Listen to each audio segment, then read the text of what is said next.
Chers amis, le moment est venu pour que Bruno s'amuse avec Elena, notre diablotine. Alors voilà, oui, c'est le moment du questionnaire infernal. T'es très remontée aujourd'hui, Elena. Je sais pas, t'as mangé du top 7 Pas du ou quoi?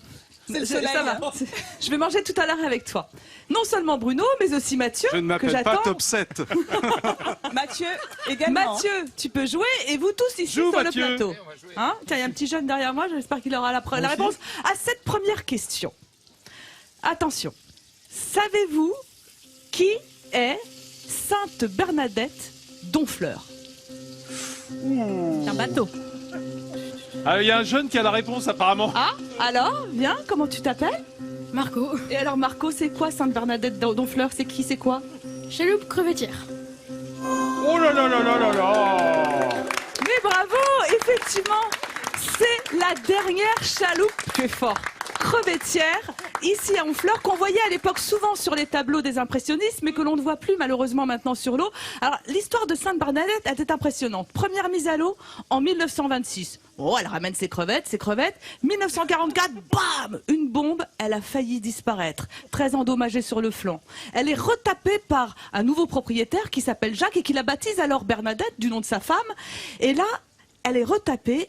Elle continue son petit travail jusqu'en 1987 où là, elle prend sa retraite et puis elle est abandonnée sur un quai d'Honfleur. Elle dépérit. Et en 1990, c'est l'association Chaloupe d'Honfleur qui rachète, qui la retape et désormais c'est devenu une reine de beauté. Elle gagne tous les concours de bateaux ici.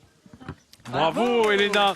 Cela dit, l'honnêteté m'oblige à révéler une escroquerie, car certains d'entre vous, ça n'aura pas échappé que le jeune Marco n'est autre que le fils aîné d'Églantine Émeillé, qui a eu accès aux fiches d'Elena dans la coulisse. Tu as triché? Je t'ai vu fouiller tout à l'heure, Marco. C'est une...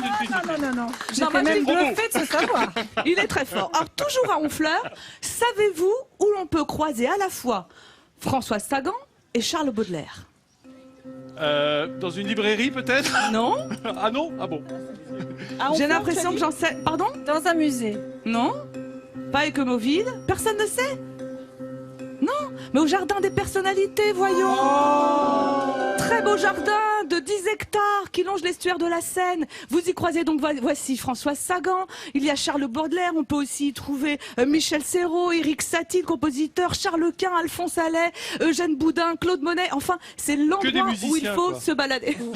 C'est ça. Avec une culture... L'endroit où il faut se balader. Et ce ne sont que des personnalités qui ont habité Honfleur ou qui ont Charles Quint. séjourné souvent. Allez, une autre pour voir si vous êtes vraiment dans le coup. À quelle occasion sera décerné très prochainement, dans quelques jours, à Trouville, le prix Georges Marchais? Bruno Puzzulu, on compte sur toi. Bruno, c'est une question pour toi. Bruno, Un à toi de festival, jouer. quel festival? Elle a raison, un reste festival, quel festival? Bruno, cinéma? Cinéma? Oui. Le festival du film Off court. culte. Non. En fait, c'est pourquoi tu sais pas. Parce que c'est un tout nouveau festival. Première édition. Ah À bah alors partir tu du l'as piégé. 16 juin. Mais je pensais qu'il y serait. Alors. À partir du 16 juin, mise en place par Calzero, qui sera avec nous dans quelques jours. Alors, le prix Georges Marchais, à votre avis, il décerne un prix pour récompenser quoi? Film comique. Le meilleur comique, effectivement. c'est vrai Thomas Chon pour le meilleur réalisateur. Et ce qui est sympa dans ce festival, c'est que c'est vous, mesdames et messieurs, qui allez voter pour le film de votre choix, votre préférence. La liste est sur Internet. Alors, il y a L'aventure, c'est l'aventure. Il y a Le gendarme à Saint-Tropez, Le fabuleux destin d'Amélie Poulain, Que des Scarface. films récents. Ce serait lequel, le tien, Oui, c'est pour ça. toi? Moi, Ton film culte à toi? Le Mépris, Jean-Luc Godard. Eh, ça Oula. s'applaudit. Non, Ouh là là là là, oui, là on Dupieux est... aussi. Moi, ce que je regrette, Alberto Moravia. Ce que je regrette, c'est que dans ces films cultes, pour ma génération, il n'y a pas Le Grand Bleu. Voilà. J'étais en train de J'aurais bien penser. aimé voter pour ce film. On peut rappeler que Bruno Puzzulu a tourné avec Godard, hein, avec Oui, un Jean-Luc film. Godard. Oui. Éloge de l'amour. Et alors? Ah bah attends, Qu'en Bruno. as-tu retiré? Bruno. Oh, j'en ai retiré beaucoup de choses. C'est un de mes plus beaux souvenirs de cinéma.